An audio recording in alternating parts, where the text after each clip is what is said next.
पसायदान हे ज्ञानेश्वरीच्या विवेचनाला आलेलं एक अमृत मधुर असं फळ आहे.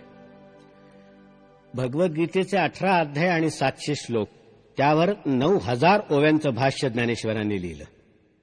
पसायदानच्या 9 ओव्या म्हणजे त्या 9000 ओव्यांचा काढलेला सारांश आहे. आता विश्वात्मके देवे, पसाय म्हणजे प्रसाद, हे प्रसाददान ज्ञानेश्वरांनी मागितलेलं आहे विश्वात्मक देवाजवळ. प्रसाद शब्द सुद्धा चांगला आहे. प्रसादे सर्व दुःखानां हानिरस्य उपजायते. अंतःकरणाची प्रसादता, अंतःकरणाची प्रसन्नता, अंतःकरणाचा प्रल्हाद, हा त्या प्रसाद शब्दाचा अर्थ. पण ज्ञानेश्वरांनी त्याचा वापरलेला जो मराठी पर्याय आहे तो अधिक आस्वाद्य आहे, पसाय. हा प्रसाद ज्ञानेश्वरांनी कोणाजवळ मागावा?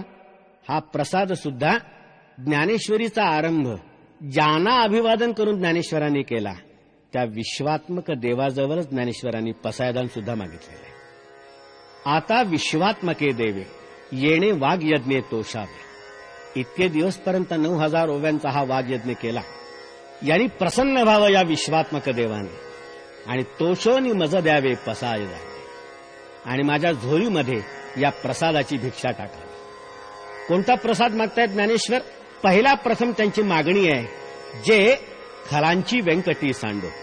काय गंमत आहे, ज्ञानेश्वरांनी संपूर्ण समाजाला भक्तीचं वरण लावलं, संपूर्ण समाजाच्या सत्प्रवृत्तीचं पोषण केलं आणि देवाच्या नादी लावलेत लोक. अशी जी सज्जन माणसं, त्यांची आठवण पसायदान मागताना ज्ञानेश्वरांना झाली नाही. झाली ज्या प्रवृत्तीने ज्ञानेश्वरांसारख्यांचा छळ केला त्या दुष्ट लोकांची आठवण पहिल्यांदा झाली, त्या खलपुरुषांची आठवण पहिल्यांदा झाली. हा सज्जन सत्पुरुषांवर अन्याय नाही काय? ज्ञानेश्वरांनी शेवटचं पसायदान विश्वात्मक देवाजवळ मागताना झुकतं माप पहिल्यांदा त्या खलपुरुषांना द्यावं, हा अन्याय नाही. ज्ञानेश्वरांना आपण माऊली म्हणतो त्याचं हे प्रत्यंतर आहे. ज्ञानेश्वरांना आपण माऊली म्हणतो त्याचं हे प्रत्यंतर आहे. याचं कारण माऊली आपल्या चांगल्या अपत्यावर प्रेम करतेच, पण वाईट अपत्याबद्दल अधिक कळवळा बाळगते. कारण तिला ही खात्री असते की आपला चांगला जो मुलगा आहे त्याच्या चांगलेपणामुळे जग त्याला जवळ केल्याशिवाय राहणार नाही. पण हा जो वांगला आहे त्याला जग दूर लोटेल. त्याला प्रेमाने जवळ घेणारं एकच स्थळ आहे, मातृहृदय. ज्ञानेश्वरांना आपण माऊली म्हणतो त्याच्यामुळे त्यांना पहिला कळवळा हा खलपुरुषांचा, जे खलांची व्यंकटी सांडो. त्यांची पहिली प्रार्थना अशी आहे की खलांची व्यंकटी सांडो. व्यंकटी म्हणजे मनाचा वाकडेपणा, व्यंकटी म्हणजे मनाचा दुष्टपणा, ती सांडो म्हणजे ती नष्ट हो. ज्ञानेश्वरांनी खल नष्ट होवो असं म्हटलेलं नाही, खलांची व्यंकटी नष्ट होवो एवढंच म्हटलेलं आहे. खल राहिले तरी चालतील. त्यांचं खलत्व गळून खाली पडलं की त्यानंतर उरलेला जो मनुष्य आहे तो ज्ञानेश्वरांना स्वीकार्य आहे. याचं कारण नंतर त्या माणसाची देवत्वाकडे होणारी वाटचाल आपल्याला सुकर करता येते. ज्ञानेश्वरांचा माणसाच्या मूलभूत माणूसपणावर अत्यंत प्रगाढ अशा रीतीचा विश्वास आहे. म्हणून ते म्हणतात ते खलांची व्यंकटी सांड. अहो खुद्द गीता ज्यांनी सांगितली, तो गीतेचा प्रवक्ता भगवान कृष्ण आपल्या अवताराचं प्रयोजन सांगताना असं म्हणतो, यदा यदा ही धर्मस्य ग्लानिर्भवती भारत अभ्युत्थानम अधर्मस्य तदात्मानं सृजाम्यहम्. ज्या ज्यावेळेला धर्माला ग्लानी होते तेव्हा धर्माचं अभ्युत्थान घडवून आणण्याकरता मी जन्म घेईन आणि काय करीन? परित्राणाय साधूना आणि विनाशाय दुष्कृताम. साधूंचं मी परित्राण करीन आणि दुष्टांचा विनाश घडवून आणीन. प्रत्यक्ष श्रीकृष्ण दुष्टांच्या विनाशाची भाषा बोलतो आणि त्याचा भक्त ज्ञानेश्वर फक्त दुष्टपणा नष्ट होण्याची प्रार्थना करतो. कारण ज्ञानेश्वरांना माहिती आहे की दुष्टांना नाहीसे करून जगातून दुष्ट प्रवृत्ती कधीही नष्ट झाली नाही. त्यामुळे दुष्ट प्रवृत्ती नष्ट होण्याची प्रार्थना ज्ञानेश्वर करतायत. दुष्ट राहिला तरी चालेल. जे खलांची व्यंकटी सांडेल, कशी सांडेल त्याचीही रीत ज्ञानेश्वरांनी लगेच दुसऱ्या ओळीत दिली आहे. जे खलांची व्यंकटी सांडो ते या सत्कर्मी रती वाढो. त्यांना चांगल्या गोष्टींमध्ये, चांगल्या कर्मांमध्ये रती म्हणजे आवड वाढो. ज्ञानेश्वरांनी रती रुजो म्हटलं नाही, ते या सत्कर्मी रती रुजो म्हटलं नाही, रती वाढो म्हटलं. याचा अर्थ कितीही दुष्ट असला तरी त्याला सुद्धा सत्कर्मामध्ये रती असतेच असं या महात्म्यांनी गृहीत धरले. फक्त असलेली रती वाढो. चांगल्या गोष्टींबद्दलची आवड वाढली की वाईट गोष्टींकडचा ओढा आपोआप कमी होईल असा त्याचा सिद्धांत आहे. म्हणून तो म्हणतो जे खलांची व्यंकटी सांडो ते या सत्कर्मी रती वाढो आणि मग भूता परस्परे जडो मैत्र जीवाचे. एकदा दुष्टपणा नष्ट झाला आणि दुष्टांना सुद्धा चांगल्या कामामध्ये रममाण करून सोडलं की मग आपोआप जगातले सगळे जीव मात्र परस्परांवर प्रेम करायला लागतील. जगातल्या जीव मात्राचं परस्परांमधलं सख्य वाढावं असं स्वप्न ज्ञानेश्वर पाहतायत. जीव मात्रांचं पाहतायत, प्राणी मात्रांचं पाहतायत, केवळ मनुष्य मात्राचं नाही. ज्या काळात ज्ञानेश्वरांचा हा पसायदानाचा हा उद्गार आपण उच्चारतो त्या काळात खुद्द माणसाचाच माणसावर विश्वास उरलेला नाही. माणसाला माणसाबद्दल संशय आहे, माणसाला माणसाबद्दल अविश्वास आहे, माणसाला माणसाबद्दल दुरावा आहे, माणसाला माणसाबद्दल अकारण शत्रुत्व आहे. अशा काळात ज्ञानेश्वर संपूर्ण जीवमात्रामधलं मैत्र वाढीला लावण्याचं भव्य स्वप्न आपल्यासमोर ठेवत आहे. भूता परस्परे पडो मैत्र जीवाचे, दुरिताचे तिमिर जावो विश्व स्वधर्म सूर्य.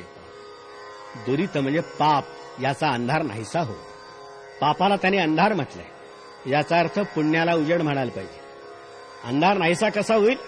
सूर्योदय झाल्याबरोबर अंधार आपोआप नाहीसा होतो. अंधार नाहीसा करण्याच्या वेगळ्या प्रक्रिया नाहीत, अंधार नाहीसा करण्याचा वेगळा कार्यक्रम नाही. सूर्य प्रगट झाला की अंधार आपोआप नाहीसा होतो. दुरितांचे तिमिर जावं, जगातलं पाप नाहीसं व्हावं, जगातलं दुराचरण नाहीसं व्हावं, त्यासाठी काय करायला पाहिजे? विश्व स्वधर्म सूर्य पाहू. कोणता सूर्योदय ज्ञानेश्वरांना अभिप्रेत आहे? स्वधर्माचा सूर्योदय. प्रत्येकाला आपापल्या धर्माचं ज्ञान झालं, प्रत्येकाला आपापल्या धर्माचं भान आलं की तो स्वतःचं कर्तव्य बजावत राहील. आपोआप पापाचरणाकडचं त्याचा कल कमी होत जाईल. पाप कर्म हे माणसाचं स्वाभाविक कर्म नाहीये, हे नियत कर्म नाहीये.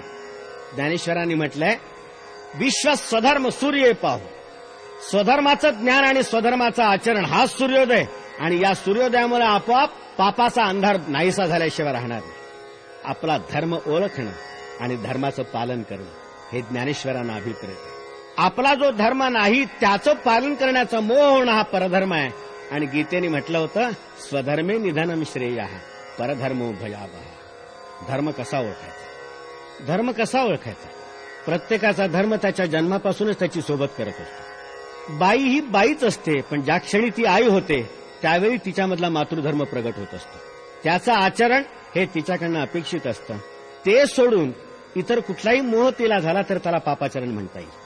आम्हाला जगातल्या दुरिताचा अंधार नाहीसा करायचा आहे आणि स्वधर्माकडची त्याची प्रवृत्ती आपल्याला वाढवायची आहे. दुरितांचे तिमिर जावं विश्व स्वधर्म सूर्य पाहू, जो जे वांछील तो ते लाहू प्राणी जात. केवढी भव्य अपेक्षा आहे, केवढी भव्य आकांक्षा आहे. जो जे वांछील तो ते लाहू प्राणी जात.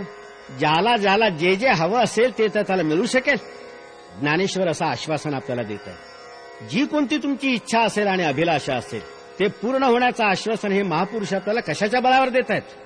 त्याच्या अगोदरचा संदर्भ आपल्याला पाहायला पाहिजे. भूता परस्परे पडो मैत्री जीवाचे. भूतांना परस्परांबद्दलचं मैत्र उत्पन्न झालं तर ज्याला जे वाटेल ते मिळाल्याचा आनंद लाभल्याशिवाय राहत नाही. पण त्याच्या अगोदर परस्परांमधलं मैत्र वाढायला पाहिजे. त्यामुळे आपोआप तुमचीही वृत्ती विशाल होते आणि ज्या गोष्टी आपल्याला मिळायला हव्यात त्या इतरांना मिळाला तरी आपल्यालाच मिळाला इतका आनंद तुम्हाला होतो. ही वृत्ती विशाल करणं हेच या पसायदानाचं मूळ उद्दिष्ट आहे. वर्षचं सकळ मंगल. ज्ञानेश्वरांनी त्यानंतर असं दिव्य दृश्य आपल्यासमोर उभं केलेलं आहे. वर्षतं सकळ मंगली ईश्वर निष्ठांची मांदी आली.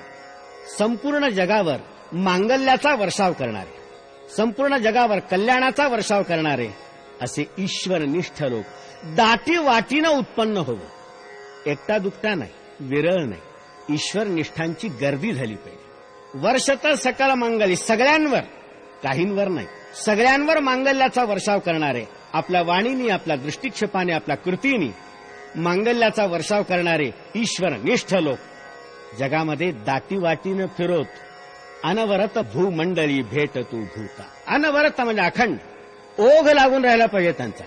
संपूर्ण जगावर मांगल्याचा वर्षाव करणारे ईश्वरनिष्ठ लोक गर्दीनी या भूमंडळावर अखंड उत्पन्न व्हावे. अखंड जगाला अशा लोकांचा लाभ होत झाला. या लोकांचंच रूपकानी अतिशय भव्य असं वर्णन ज्ञानेश्वर पुढे करतो. अशा ईश्वरनिष्ठ लोकांचे मेळावे ठिकठिकाणी मनुष्य मात्राला भेटावेत. अशी ज्ञानेश्वर आकांक्षा का उत्पन्न करतात? ईश्वरनिष्ठ लोक आपल्यामध्ये नाहीयेत, आज ते मेळावे ओसरलेत, अशी इच्छा ज्ञानेश्वरांनी का व्यक्त करावी? याचं दुसरं कारण असं आहे की खरोखर ईश्वरनिष्ठ लोक या जगामध्ये अत्यंत दुर्मिळ आहे. जे आहेत ते ईश्वरनिष्ठ नाहीत, ते नश्वरनिष्ठ आहेत. माहीत आहे की जे जे नश्वर होणार आहे, क्षणभंगूर आहे, नाहीसं होणार आहे, त्याची आपण लालसा बाळगतो आणि त्याच्यासाठी आपण जीव टाकतो. सत्ता, संपत्ती, सामर्थ्य, शस्त्र यासाठी आपण आयुष्यभर धपापत राहतो. माहीत आहे यापैकी काहीही टिकणारं नाही. सत्ता अतिशय बेभरोशाची, आज आहे उद्या नसेल. संपत्ती तर चंचलपणाकरता प्रसिद्धच आहे. आणि शस्त्र हे सगळ्यात बेभरोशाचं. आपल्याला असं वाटतं की सत्ता, संपत्ती आणि शस्त्र, तख्त, तलवार और तिजोरी यापैकी एखादं जरी साधन आपल्याला प्राप्त झालं तरी आपण जगावर स्वामित्व गाजवू शकू. पण हे अत्यंत बेभरोशाचे, अत्यंत बेभरोशाचे. शस्त्र तर इतकं बेभरोशाचं की शस्त्राला स्वतःचं सामर्थ्य नसतं. शस्त्राला स्वतःचं सामर्थ्य नसतं, शस्त्राला बुद्धी नसते, स्वतःचे डोळे नसतात. असते तर शस्त्राला हे स्फुरलं असतं की आपल्याला विकत घ्यायला आलेला जो गिऱ्हाईक आहे तो मुळात दुष्ट आहे, त्याच्याच अंगावर ते उडालं असतं. जो विकत घेतो आणि त्याला सांभाळतो त्याच्या संरक्षणाची हमी ते शस्त्र देईलच असं नाही. प्रसंगी शत्रूच्या हातात पडल्यावर ते शस्त्र विकत घेणाऱ्यावर सुद्धा चालल्याशिवाय राहणार नाही. शस्त्रामध्ये सामर्थ्य असतंच कुठे? ते असतं ते शस्त्र धारण करणाऱ्या बलदंड अशा रीतीच्या मनगटामध्ये. लुऱ्या पांगऱ्या हातामध्ये शस्त्र गळून पडेल, पण मनगटामध्ये तरी शस्त्र सामर्थ्य असतं कुठे? मनगटाचं तरी स्वतःचं सामर्थ्य असतं कुठे? मनगटाच्या मागे जेव्हा अत्यंत बलिष्ठ मान उभं असतं तेव्हा त्या मनगटामध्ये सामर्थ्य येतं. तुकारामाचा एक अभंग आहे, ज्या अभंगामध्ये एका रडत राऊताचं चित्र त्याने रेखाटलंय. ज्याला जबरदस्तीने घोड्यावर बसवलं, एका हातात ढाल दिली आणि दुसऱ्या हातात तलवार दिली आणि त्याला लढायला रणांगणावर पाठवलं. तिथे गेल्यानंतर तो रडकुंडीला आला आणि कुरकुर करू लागला की एक हात तलवारीमध्ये गुंतलेला आहे, एक हात ढालीमध्ये गुंतलाय, आता मी लढू तरी कोणत्या हाताने? मनगटामध्येही सामर्थ्य नसतं. सत्ता, संपत्ती आणि शस्त्र या पाहता पाहता नाहीशा होणाऱ्या बेभरोशाच्या गोष्टींच्या प्राप्तीसाठी आपण जन्मभर जीव टाकत असतो. या सगळ्या नष्ट होणार. आपण नश्वरनिष्ठ आहोत, जे कधीही नष्ट होत नाही. नाहीसं करण्याचा प्रयत्न केला तरी नष्ट होत नाही. जाळण्याचा प्रयत्न केला तर जळत नाही. कापण्याचा प्रयत्न केला तर तुटत नाही. असं जे तत्व आहे तिकडे आपलं लक्षच नाही. तिकडे आपलं लक्षच नाही. कोणत्या बळावर आपण स्वतःला ईश्वरनिष्ठ म्हणून घ्यायचं? कबीराचा एक दोहा आहे. दोहामधली एक स्त्री अत्यंत देखणी असते. तिच्या नवऱ्याने तिच्या सुंदर नाकाकरता अत्यंत प्रेमाने एक अत्यंत मोलाची नथ विकत आणली. ज्याला त्याला दाखवत सुटली की माझ्या नवऱ्याचं माझ्यावर किती प्रेम बघा, एवढी महाग नथ त्यांनी माझ्याकरता घेतली. कबीर तिची कीव करत तिला म्हणायला लागले की बाई, जिस नाथने नथनी दियो, ज्या तुझ्या नाथाने तुला नथ घेऊन दिली त्याचं इतकं कौतुक जगामध्ये गातेस, पण त्या नथीचं सुद्धा सौंदर्य वाढावं इतकं सुंदर नाथ ज्या जगन्नाथांनी दिलं त्याची तुला आठवण सुद्धा नाही. कोणत्या बळावर आपण स्वतःला ईश्वरनिष्ठ म्हणून घ्यावं? आपण सगळे नश्वरनिष्ठ आहोत. या नश्वरनिष्ठांचं ईश्वरनिष्ठांमध्ये परिवर्तन घडून आणण्यासाठी ज्ञानेश्वरांचा हा सगळा प्रयास आहे.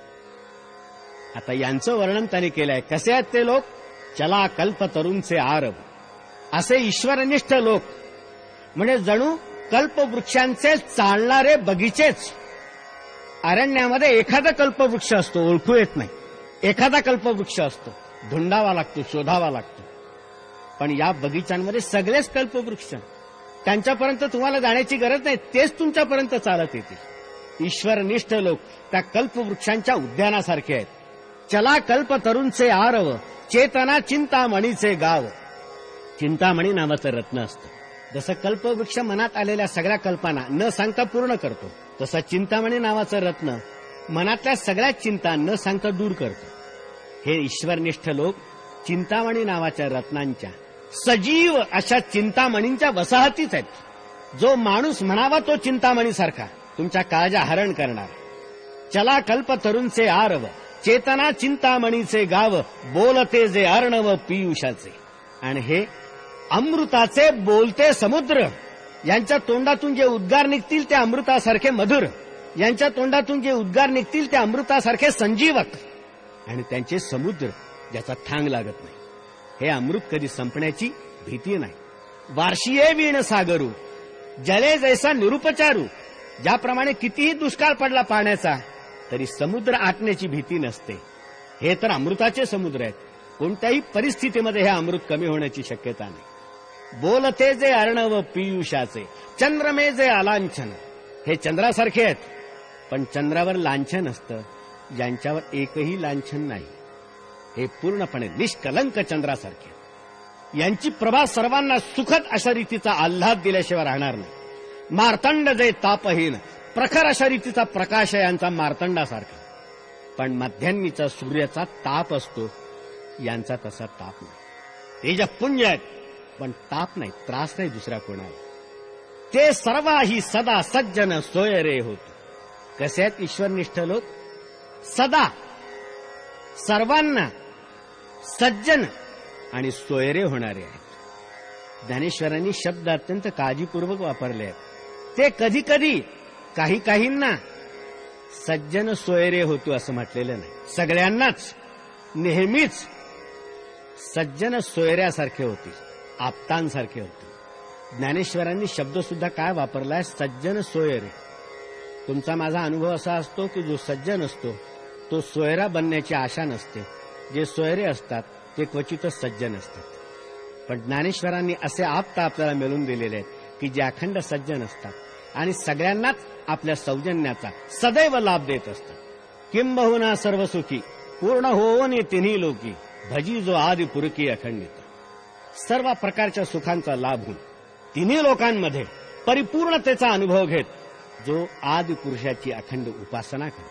अशांचं चित्र ज्ञानेश्वरांनी आपल्यासमोर उभं केलेलं आहे. ही एक आदर्श समाज व्यवस्था ज्ञानेश्वरांच्या प्रतिभेने आपल्यासमोर शब्दांनी साकार केली. ज्याला कोणाला जेव्हा केव्हा आदर्श समाज रचना निर्माण करायची असेल त्यासाठी पसायदानाच्या रूपाने ज्ञानेश्वरांनी एक नीलचित्र उपलब्ध करून दिलेले आहे. त्यानुसार आपल्याला करता येईल. ज्ञानेश्वरांनी हे भव्य स्वप्न आपल्या डोळ्यासमोर पाहिलं आणि 700 वर्षापूर्वी रेखाटून ठेवलं. 700 वर्षापूर्वी रेखाटून ठेवलं. ठेवताना प्रश्न असा विचारला, हा होईल दान पसावं?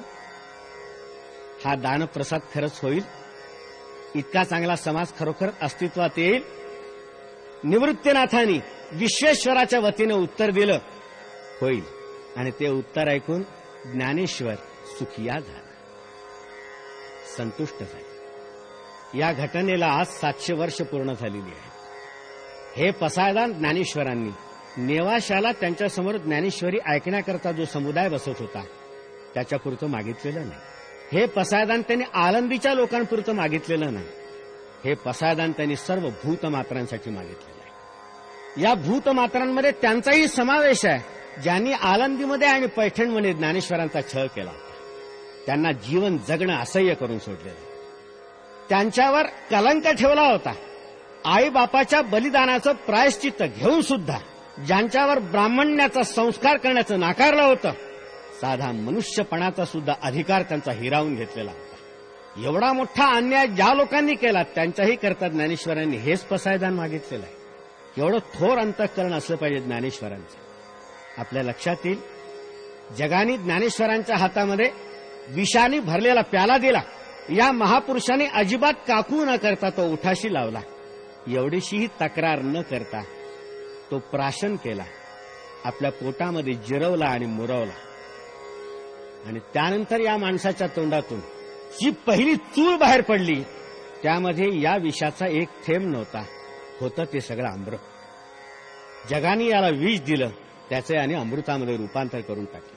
ज्ञानेश्वरीची प्रत्येक ओवी ही अमृतामध्ये चिंब भिजलेली ओवी असल्याचा अनुभव जो येतो तो या कारणाने. आता विश्वात्मके देवे येणे वाग्यज्ञे तोषावे तोषोनि मज द्यावे पसाय दान हे जे खडांची व्यंकटी सांडो तया सत्कर्मी रती वाढ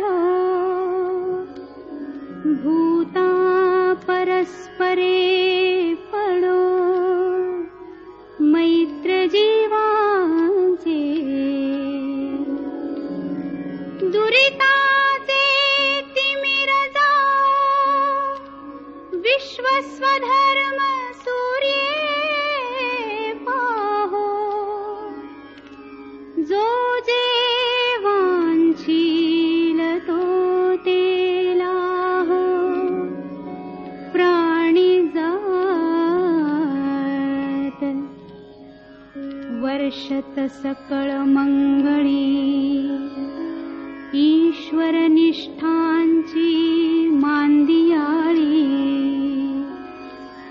अनवरत भूमंडळी भेट तू भूता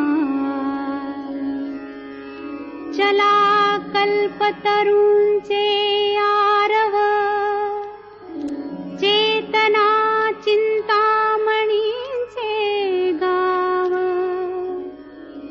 बोलते जे अर्णव पियुषाचे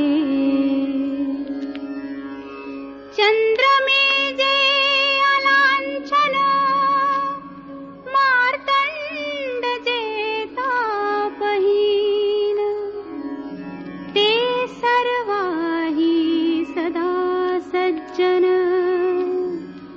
सोय रे हो तू किंबहुना सर्व सुखी पूर्ण होनी तिही लोकी भजिजो आदि पुरुखी अखंडित आणि ग्रंथोपजीवी विशेषी लोकीये दृष्टादृष्ट विजये हो आवेजी येथ म्हणे